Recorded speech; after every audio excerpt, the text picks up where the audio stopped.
You pay off the house. Your 401k is sitting at $1.2 million. You have Social Security coming in, and the market has been good to you. 40 years of discipline are sitting in an account with your name on it, and on paper, you look fine. But then, slowly and quietly, you run into a structural problem. You don't fail because the market collapsed or because you made a reckless bet.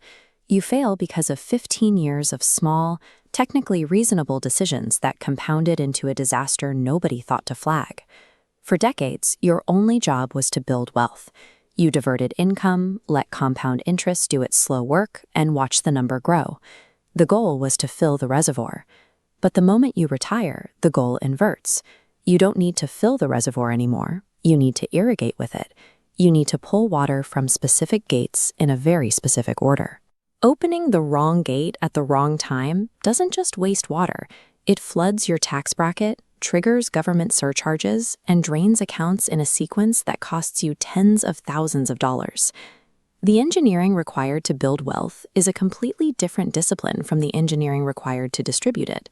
It carries different rules and entirely different modes of failure. The reservoir does not care how hard you work to build it. It only responds to how you manage the gates. To survive the math of the next 30 years, you have to actively override the exact behaviors that made you successful in the first place. The first trap involves a critical distinction between a math problem and a timing problem. During your working years, you probably learned to think in averages. If your portfolio returns 7% a year and you withdraw 4%, you are netting a positive 3%. But once you begin withdrawing money from a portfolio exposed to market fluctuations, the sequence of those returns determines your survival. This chart shows two scenarios for retiree A and retiree B. Both retire at 65 with exactly $1 million. Both pull out $40,000 a year, and over a 30-year retirement, both experience the exact same average annual return of 7%. The single variable that separates them is the order in which the good and bad years arrive. Retiree A gets their good market returns early on. Their portfolio grows large enough to absorb losses later without structural damage, finishing near $2 million. Retiree B gets hit with market downturns in year 2 and year 4. They are forced to sell assets at depressed prices just to fund their living expenses. Pulling money from a declining base creates a hole that subsequent positive returns cannot fill. Retiree B runs out of money completely by age 81. This is called sequence of returns risk. You are pulling funds out exactly when the market is forcing prices down. The standard retirement playbook, like the 4% withdrawal rule, was developed using historical data that rarely featured severe, simultaneous drops in both stocks and bonds alongside high inflation.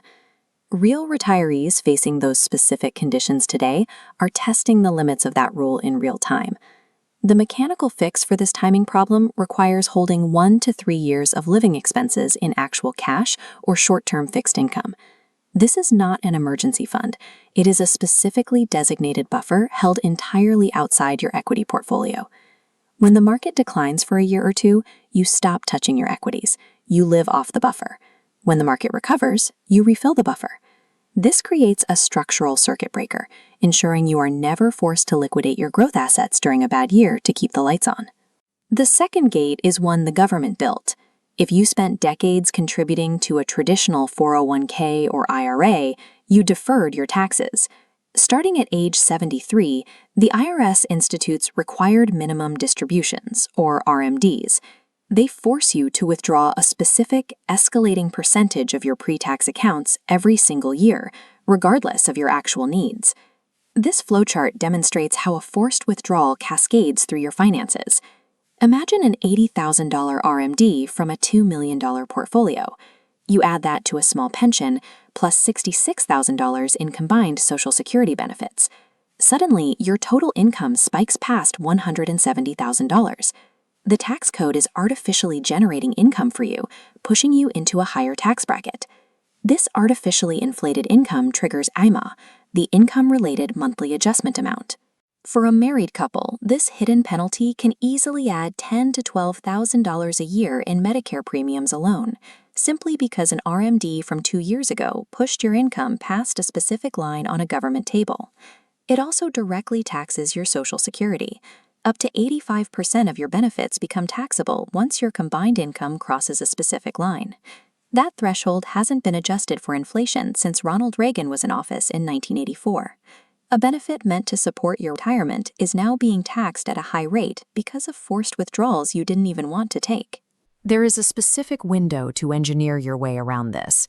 If you retire at 65 and delay Social Security until 70, you have a multi-year period of relatively low taxable income. You use this window to deliberately convert funds from your traditional IRA into a Roth IRA. You pay the tax out of pocket now, at a low bracket. Once that money is in a Roth account, it grows tax-free, is immune to RMDs, and never triggers Medicare surcharges. Tax avoidance in retirement is impossible. Your only option is choosing which version you pay: a smaller, controlled tax on your own schedule today, or a larger, mathematically forced tax on the IRS's schedule later. Transitioning to distribution forces a behavioral reversal that your brain is rarely prepared for. For 40 years, your brain was wired to treat saving as a virtue and spending as a risk. You viewed your portfolio balance as a scoreboard. When you retire, that conditioning doesn't turn off. Watching the pile shrink feels like a form of financial self-harm. This mindset leads to significant spending compression during your healthiest, most mobile years, from 65 to 75. Retirees often skip trips, delay medical procedures, and live solely on minimum withdrawals to protect the principal. But protecting the portfolio early on simply delays contact with the massive, non-discretionary medical expenses waiting at the end of life. The actuarial reality is that 70% of married couples will require extended care. In many markets, memory care facilities and assisted living run $10,000 to $12,000 a month, and the average duration is 3 years. By refusing to spend your wealth when you have the latitude to enjoy it, you are preserving it to be consumed by institutional medical management later. A mindset shift won't fix a 40-year behavioral pattern. You need a structural correction. You write a highly explicit spending plan that segregates your money. You designate exact allocations for travel in your early years, maintain a specific, isolated reserve for late-stage long-term care, and hold a liquidity buffer. Everything outside those buckets is allowed to grow. Structure creates permission, and permission creates deliberate spending. Allocating and using your funds confidently early on is the only way to protect yourself from the ultimate risk of long-term hoarding regret. The fourth gate quietly catches people who have been highly successful.